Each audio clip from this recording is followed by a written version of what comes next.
திரையில் வர்ற ஜனநாயகனை பத்தி நீங்க பேசுறீங்க, தரையில நிக்கிற ஜனநாயகன் நான் இருக்கேன். என்னை பத்தி நீங்க கவலைப்பட மாட்டேங்கிறீங்க. எனக்கு என்ன ஒரு சிக்கல், நீங்க நல்லா கவனிக்கணும்.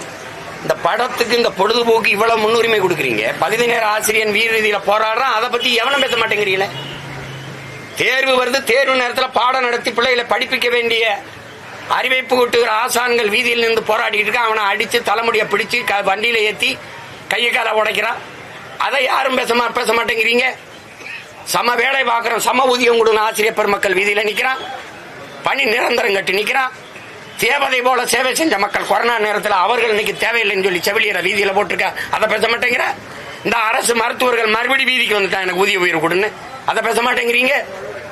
இதையெல்லாம் கவனிக்காத முதல்வர் இந்த ஜனநாயகம் படத்துக்கு சான்றிதழ் கொடுக்காம இந்த மறுக்குதுன்னு போடுறாப்புல. அப்ப இது முதன்மையான பிரச்சனையா இருக்கு. நீங்க எப்படி ஆட்சி நடத்துறீங்க?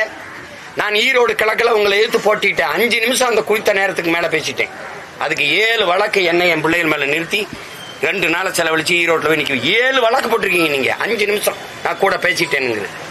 ஒரு கூட்ட நெரிசல 41 பேர் மரணிச்சிருக்காங்க. அதுல யார் வேலையுமே நீங்க முதல் தகவல் அறிக்கையில FIR போடலை. எப்படி வழக்காவே ஆக்கல?